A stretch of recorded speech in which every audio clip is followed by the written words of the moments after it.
Morning Virgo, welcome to your weekly reading. I'm going to get straight to it, take what resonates, leave what doesn't. 5-card spread. Present position, present expectation, the unexpected, short-term future, long-term future. Loving this, really nice. Virgo, you've had some really good readings from me in recent weeks. It looks like another really good one. Looks like a love reading as well. We've got the Two of Cups right at the end there, the soulmate card. Wow, look at that.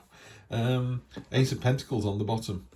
New start, that's a mountain there. You're on top of that mountain. A mountain is about obstacles or achievements, depending where they are in the card.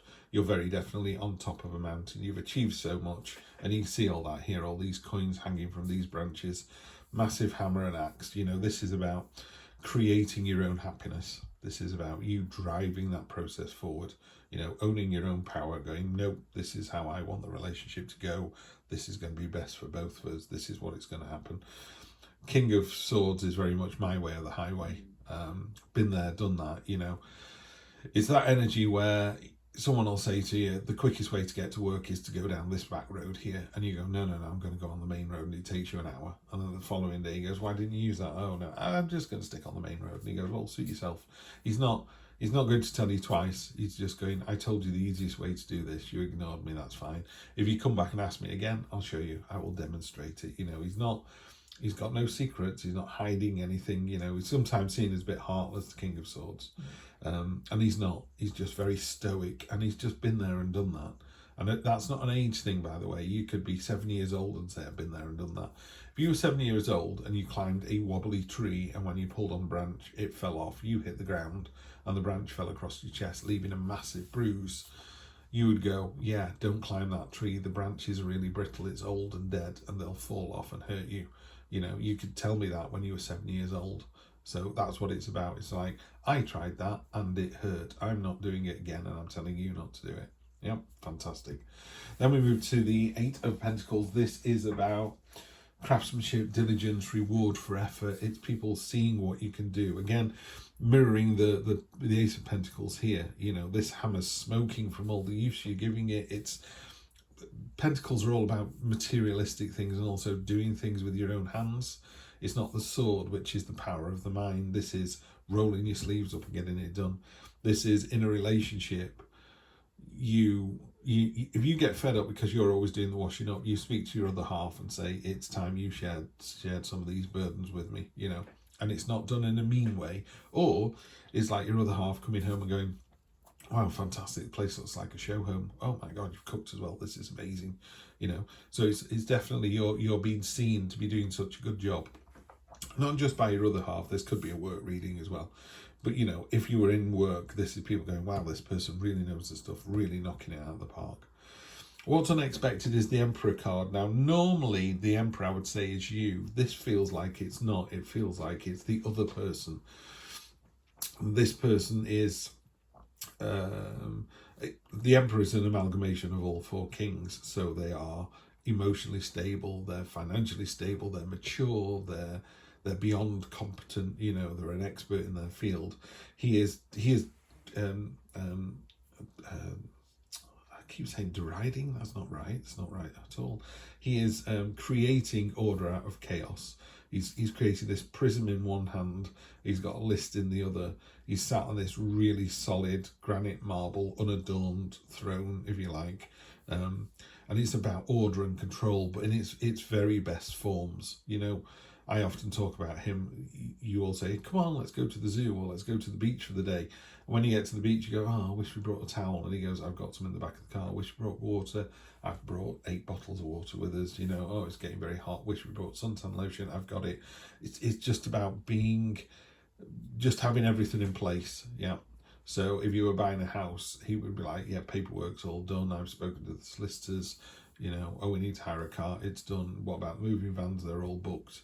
It's that order and control. Fantastic. It's not controlling. It's just someone who is able to kind of see all the parts of the process and just do it. So that could be someone who's coming in, or it could be another side to the person that you're currently with. And you go, wow, they've really got this. And again, it's been demonstrated. Short-term future, you've got a lot of choices to make, which is unusual from this. But that's the universe for you. Lots of choices. What it says, particularly on this card, is if you don't make a choice, all these choices will turn to smoke. The universe, what the universe will do is it'll say, right, here's 4 things for you to choose from, 1, 2, 3, 4. And then if you go, oh, I like that and I like that, but should I do this? The universe goes, time to choose. And if you don't make a choice, it goes, okay, we'll see you next week. And they'll all just melt away. They're not gone forever, but those choices, the same choices, are unlikely to come back around, or come back around in that order or whatever. So is it a job opportunity? Is it someone that you fancy? Is there a partner out there, a person out there, you go, oh, they've caught my eye. And there are choices to be made. Maybe you're with someone else at the moment and you're debating, you know, can I make this relationship work, or is it not going to? I always say to people, and I do this myself, it's really, really simple. I've been married before, and I was once asked, I think by my partner at the time, by my wife at the time, she said, where do you think we'll be in the year 2000? And I remember in a nanosecond, I just thought, well, I won't be with you. I didn't say it because that would have been mean. But, you know, you just think, well, I'm not going to be with this person. Whereas with my current wife, with my second and final wife, you know, if someone says, where are you going to be in 5 years' time when your children finish university? I'm going, stood next to my wife. Stood next. What about Christmas in 10 years' time? Stood next to my wife. You know, I just don't see a future without her. And that's what, you know, that's how you can make your choices. If I said to you, are you going to be with that person in 5 years' time? And there's even a nanosecond of, I don't think so. This is what this card is saying. There are choices to be made. I think because you've got such a positive ending, by the way, that you make the right choice, because you've got the 2 of Cups here. 2 of Cups is 2 peas in a pod. It's the soulmate card. The broken arrow indicates end of hostilities. Great energy. Beautiful card. So I think, you know, you're doing a great job. You've been seen to be doing a great job. Don't know who this person is, but we'll clarify in a second. But there are choices to be made, and just be careful. If you get any stagnant cards in this reveal now, any cards that lack movement, particularly if they sit on top of the 7 of Cups, that would tell me that you're not going to make a decision this week, which is fine. So you only you know yourself. You go, I'm not going to make a decision this week. Okay, you got generational stability. There's on the right. This is my oldest deck, by the way, but the classic Rider-Waite. The castle is very often in the distance, and you trying to attain that is about your long-held dream or desire, and it's always on the hill. It's far away. You've got to cross a bridge. You know, there's a certain amount of stuff that you need to get to. In this one, you're inside the castle walls. You've made it. You have achieved what it was you wanted to achieve. 10 of Pentacles. There's an abundance of money. There's family life, and it's happy, settled, secure. Fantastic. Really good. You're inside a castle. That's how secure it is. And it's about long term as well. I know this is a weekly read, but this is almost like putting your first dollar into an ISA or something, into a savings account, and watching it grow. It's the beginning of the process, you know. Right on top of the people seeing you doing a fantastic job. 6 of Wands, triumphant victory. You're coming into the city, everyone's cheering you, you're wearing a laurel wreath for victory, you've got a laurel wreath on there, you're kind of doubling down on that, and people have handed these to you. You've not come in showing off. It could be the classic, you're the knight and you've slain the dragon, but what will happen is the townsfolk will go, way well done you, and then they go, what are you going to do next? Yeah, so it's a fantastic triumphant victory. Take it, enjoy it, and move on. There's your static card straight away. Knight of Pentacles. These fields are ready to be sown. What are you waiting for? Of all the knights in the Rider-Waite deck, of the 4 knights, this is the most static. Yeah, knows what he wants to do, knows what it's all about.